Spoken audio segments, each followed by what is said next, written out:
ಬೆಂಗಳೂರು ನಮ್ಮ ಹೆಮ್ಮೆಯ silicon valley. ನಮಗೆಲ್ಲರಿಗೂ ಹೆಮ್ಮೆಯ ನಗರ ನಮ್ಮ ಬೆಂಗಳೂರು.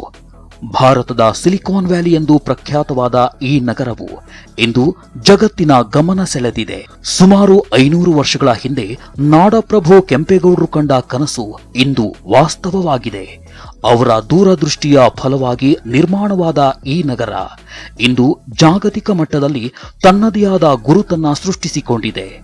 ಶತಮಾನಗಳಿಂದ ಕಟ್ಟಿಕೊಂಡ ಬೆಂಗಳೂರಿನ ಈ ಸಾಧನೆಗೆ ನಾವೆಲ್ಲರೂ ಸಾಕ್ಷಿಯಾಗಿದ್ದೇವೆ.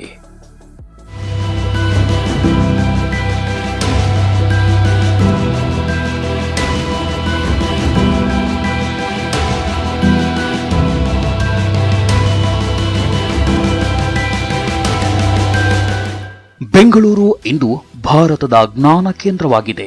ಇಲ್ಲಿನ ಉದ್ಯಮಿಗಳು, ಇಂಜಿನಿಯರ್ಗಳು, ವಿಜ್ಞಾನಿಗಳು ವಿಶ್ವದರ್ಜೆಯ ತಂತ್ರಜ್ಞಾನವನ್ನ ಅಭಿವೃದ್ಧಿಪಡಿಸುತ್ತಿದ್ದಾರೆ. ಬಂಡವಾಳ ಹೂಡಿಕೆ ಮತ್ತು ತೆರಿಗೆ ಸಂಗ್ರಹದಲ್ಲಿ ಬೆಂಗಳೂರು ದೇಶಕ್ಕೆ ಅಗ್ರಗಣ್ಯ ಕೊಡುಗೆ ನೀಡುತ್ತಿದೆ. ಇತ್ತೀಚೆಗೆ ಈ ಬೆಂಗಳೂರಿಗೆ ಮಸಿ ಬಳಿಯುವ ಕೆಲಸ ಹಾಗೂ ನೆಗೆಟಿವ್ ರೀತಿಯಲ್ಲಿ ನೋಡುವ ಕೆಲಸ ತುಂಬಾ ಹೆಚ್ಚಾಗಿ ನಡೆಯುತ್ತಿದೆ.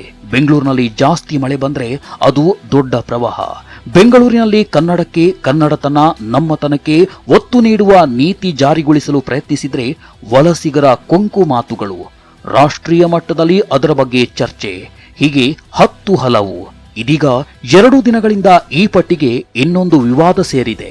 ಕೇಂದ್ರ ಸಚಿವರಾದ ಪಿಯೂಷ್ ಗೋಯಲ್ ಅವರು ಇಂಡಸ್ಟ್ರಿಗಳ ಬಗ್ಗೆ ಹೇಳುತ್ತಾ ನಮ್ಮ ಬೆಂಗಳೂರು ಸಿಲಿಕಾನ್ ವ್ಯಾಲಿ ಅಂತ ಎಲ್ಲ ಹೇಳಿ ಕೊನೆಗೆ it is time to have our own Silicon Valley ಅಂತ ಹೇಳಿದ್ರು. ಹಾಗಾದ್ರೆ ಬೆಂಗಳೂರು ಅವರ್ ಓನ್ ಅಥವಾ ನಮ್ಮದಲ್ಲವೇ? ಕರ್ನಾಟಕ, ಬೆಂಗಳೂರು ಭಾರತದಲ್ಲಿ ಇಲ್ವೇ? ನಾವು ನಿಮಗೆ ಹೊರಗಿನವರೇ? ಈ ರೀತಿಯಲ್ಲಿ ರಾಜ್ಯ ಸಚಿವರಾದ ಎಂಬಿ ಪಾಟೀಲ್ ಅವರು ಟ್ವೀಟ್ ಮಾಡಿ ವಾದಿಸಿದ್ರು. ಅದಕ್ಕೆ ಸಮಜಾಯಿಷಿ ಕೊಟ್ಟ ಕೇಂದ್ರ ಸಚಿವರು ಈ ಅರ್ಥದಲ್ಲಿ ಹೇಳಿಲ್ಲ ಎಂದು ಬಿಟ್ರು. We should be aspiring to have our own Silicon Valley. While I know that Bengaluru does pride itself, before Prakash takes any objection, I know Bengaluru pride itself on being the Silicon Valley of India. ವಿವಾದ ಏನೇ ಆಗಲಿ, ನಮ್ಮ ಬೆಂಗಳೂರು ರೀತಿಯಲ್ಲಿ ಇನ್ನೊಂದು ನಗರ ಕಟ್ಟಲು ಸಾಧ್ಯವೇ? ನಗರ ಕಟ್ಟುವುದು 5-6 ವರ್ಷಗಳ ಕೆಲಸವೇ?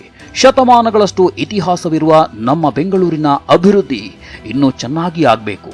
ಹಾಗೆಯೇ ಮತ್ತಷ್ಟು ನಗರಗಳನ್ನ ಬೆಳೆಸಬೇಕು. ಆದರೆ ಅಂತಹದ್ದೇ ಇನ್ನೊಂದು ನಗರ ಕಟ್ಟಲು ಸಾಧ್ಯವಿಲ್ಲ ಅಲ್ವೇ?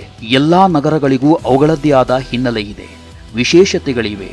ಅದಕ್ಕಿಂತಲೂ ಮುಖ್ಯವಾಗಿ ಒಂದು ಜೀವ ಅಥವಾ ಸತ್ವವಿದೆ.